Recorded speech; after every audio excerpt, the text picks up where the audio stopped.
Hello everybody! Today marks the 5-year anniversary of the Nintendo Switch. It's funny, I remember the time when this little thing was just a baby out of the wound and it only had 5 games, only 2 of which were exclusives.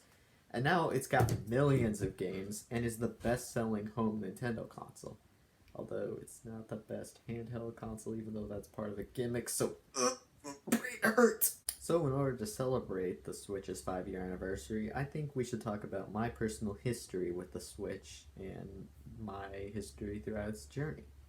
My history with the Switch began before we even knew it was called the Switch. I remember hearing from YouTube about the next-gen Nintendo console after the Wii U called the NX.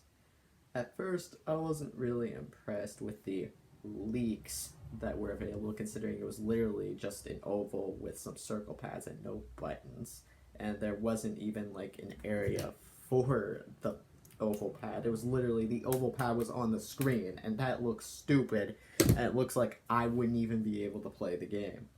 But when more of these leaks came out and we became more knowing of what this system would be like, I became pretty excited and hyped for what this new system was going to be. One channel that I especially love to follow for Switch news was Commonwealth Realm, who did a bunch of videos on even the tiniest bits of NX news, and I followed them constantly just to find out as much as I could about this console. I was excited. Then some big news dropped. I was watching YouTube on my phone before I went to bed, and then I heard the news that the NX was going to be revealed the next day. It was so hard to fall asleep after that, and when I finally did fall asleep and got up, I was super excited. I immediately got out of bed. And I'm not a morning person. It usually takes me maybe like 30 minutes to get out of my bed, but in that one special occasion, it took me one split second. When I saw the trailer and watched the entire thing, it was so amazing. Wait, so this thing, it's a home console, but it's also a handheld console? It can handle Breath of the Wild? It can handle Skyrim? Wait, there's a new Mario game? I was so hyped and excited. I must have watched that trailer maybe like 50 times that day, and it was amazing. In fact, the song they played throughout the entire trailer, I could probably sing that entire thing, but to this day, I do not know what that song is called. Then, about a month after the reveal, I got news that there was going to be a Switch presentation that tells you about the new games and stuff, and that got me super excited. Unfortunately, on the day that presentation was going to be happening, I was sick. And it was way past my bedtime because that presentation was all the way over in Japan. But my dad decided to let me watch the presentation with him, and you probably couldn't even tell I was sick because I was so excited to watch the whole thing. And it was really great for both of us. He actually knows what region locking is now thanks to that trailer. Then, thanks to that presentation, we knew that the Switch was going to be released on March 3rd. Unfortunately, I couldn't get a Switch on launch day, and even if I could, there weren't many games on it. All the games I was super excited for, like Sonic Mania and Mario Odyssey, were months away. But I did get to see at my local GameStop the launch of the Switch. I didn't stay till midnight because, I had to go to sleep. That's pretty important, unless the Switch is involved. But I did get to see people waiting around, waiting for their Switches, talking about Nintendo. I actually won a Lego figure for participating in a Nintendo quiz, and that was really fun. It would be about a year before I actually got my Switch, but in between that, I went to a gaming convention, which had Super Mario Odyssey and ARMS and Splatoon on there.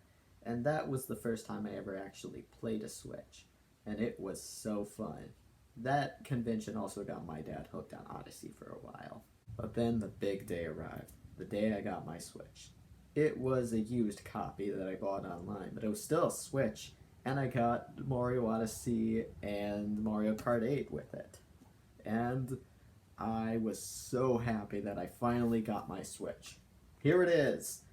It also came with a case for protection. And it took me till the next day that I could play it because it needed to charge, and we couldn't charge it in the car, unfortunately. But it was still great. But let's take a break from my history with the Switch and talk about the games I got.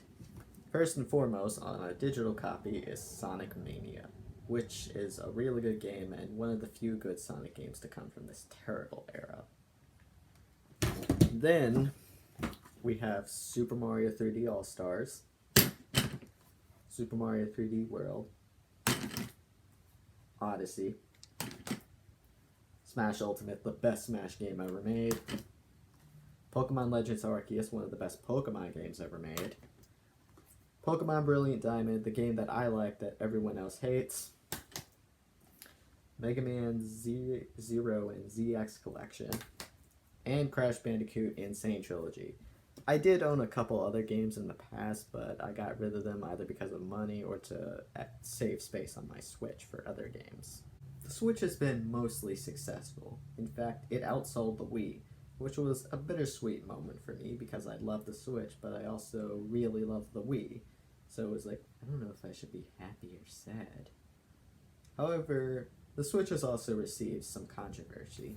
Of course, there is limited release with 3D All Stars, which everyone remembers. Even though this game, actually, you can still buy it, I still see copies of this game in my GameStop. So, what was the point of the limited release again, Nintendo? It's kind of pointless, but it's kind of weird too. There's also the Switch Online, which, as someone who owns Switch Online, I'll admit that the online for Smash is not very good, but for the other games it actually works really well.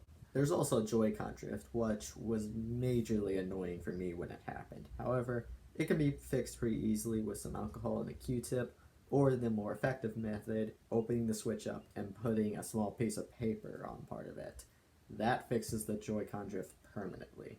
With all the controversy Nintendo received from its fan base, a lot of which was completely unjustified, the Switch did get a bad reputation for some people. And that was evident when this stupid clone called the Steam Deck was announced. Everyone started praising it like it was the best thing that ever invented, and like this was going to replace the Switch somehow. Yeah, that was a pretty weird time. Not only is the Steam Deck way too expensive, it also doesn't have as many cool games. Sure, there's some cool games on Steam, but can I play Pokemon Legends Arceus on Steam? No, I cannot. So, I'll just stick with my Switch. It's been an interesting 5 years. From the time where the Switch was just a baby fresh out of the wound, to being so successful that Imitation is coming out. The Switch will definitely go down in history as one of gaming's most successful consoles, and I can't wait to see what happens next. Alright, see you guys later. Bye.